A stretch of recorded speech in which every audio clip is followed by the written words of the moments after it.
These fairly new YouTubers in the 40 plus age bracket are smashing the ball out of the park. I I just love watching their videos and I'm so inspired by them. I just decided I have to jump in.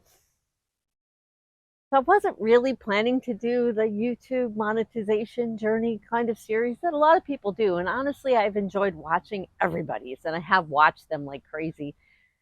But I realize I need to do it for me because we've got a lot of ADHD going on here, and I need a little bit of structure to keep myself from just spiraling down the rabbit hole and pushing myself into a little bit of accountability so we can get out of the let's think about this some more phase and into the hey, how about we make a video this week phase. For several years, I wanted to make a YouTube channel. I already knew what it was going to be all about. I thought I had it all figured out. I watched all those YouTube monetization journeys and they've really given me insight what to expect. I felt totally prepared now. I was ready with my topic. I kind of had my expectations in check. Let's go. So I jumped in and then this happened.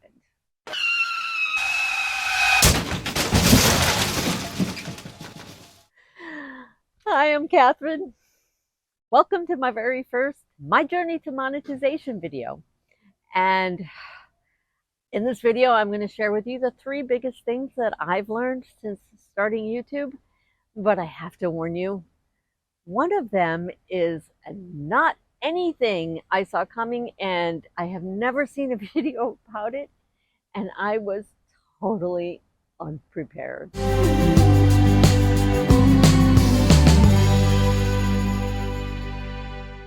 So last fall, I jumped in with both feet. I was completely clear about my topic. I knew who I wanted to talk to. I know how I wanted to help and inspire them. I was super excited and I just started cranking out some videos. But then it started. I started to feel some pushback inside me. I started to lose my motivation. And you know what? It had nothing to do with YouTube.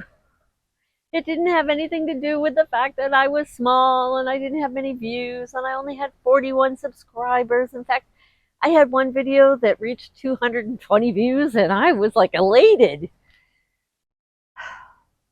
It was something else. And it was much bigger. And I realized that it had nothing to do with YouTube. I wasn't struggling with YouTube. I was struggling with myself.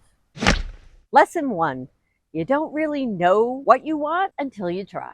So let me give you a little context here. 12 years ago, I lost my teenage daughter to suicide. And it was, well, terrible, as you can imagine. And it was a long, long journey to regain my life and regain my sanity and work my way through. I learned about life. I learned about death. I learned about myself. I learned, believe me, it's about a lot more than death because loss triggers all kinds of stuff. And I spent a lot of time in that space. So I named my channel Angel Mom Club, and I had like 100 videos inside me. I had so much to share. I knew what I was going to do. I had so much. I wanted to inspire moms that were early in the journey because I know what it's like. When that happens to you, you don't think that you can ever recover from it. You don't even know how to breathe anymore. And I really, suddenly, for the first time in my life, I felt like I had purpose. Like this was my calling. This was going to give meaning to my daughter's death, and it was going to help a lot of people. This was a big, big deal to me. And this is so hard to admit.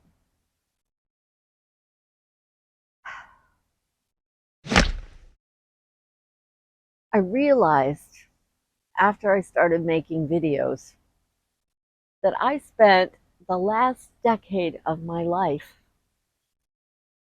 working through all that grief.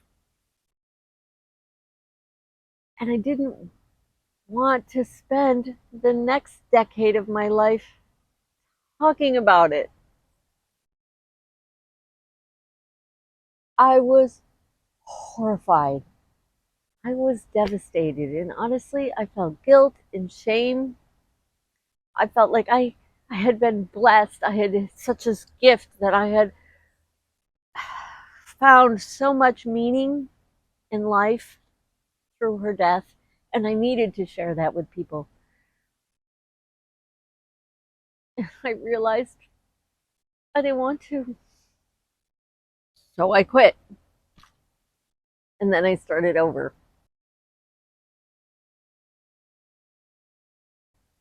I renamed my channel Suddenly 60 because that's kind of how I felt. Like, what the heck happened to the last 10 years? Like, hello, where have I been? And I'm very proud of where I have been because I spent a lot of time working on my emotional state. I'm working on my spiritual state, getting closer to God, getting meaning out of life. I mean, all kinds of things. Really, really great stuff. But I had kind of neglected the practical life. All of a sudden, I'm 60 and I'm like, ugh. Everything else had gone to hell in a handbag. Health, fitness. I had bad lifestyle habits. Like, oh, okay, yeah, I'm learning all about myself, but I'm kind of every other aspect of my life is kind of a mess. And worse yet, what was I going to talk about on YouTube? I didn't have any expertise. I spent 10 years in grief. I could talk all day about that, but I didn't want to. So, lesson number 2. Not every YouTube channel needs an expert. Some of us are just figuring it out. I really don't have a choice. I have to come to grips with the fact that, okay, guess what? I'm not going to be an expert on YouTube. I'm not going to be sharing all my knowledge and wisdom. In fact, I'm starting at square one. And I got to say, this is very demoralizing. And also, I could have confidence when I had a plan. I knew what I was talking about. It's really hard to make videos about stuff when you're just a beginner too, and you're trying to figure it all out. And I don't even know what my channel is going to be about.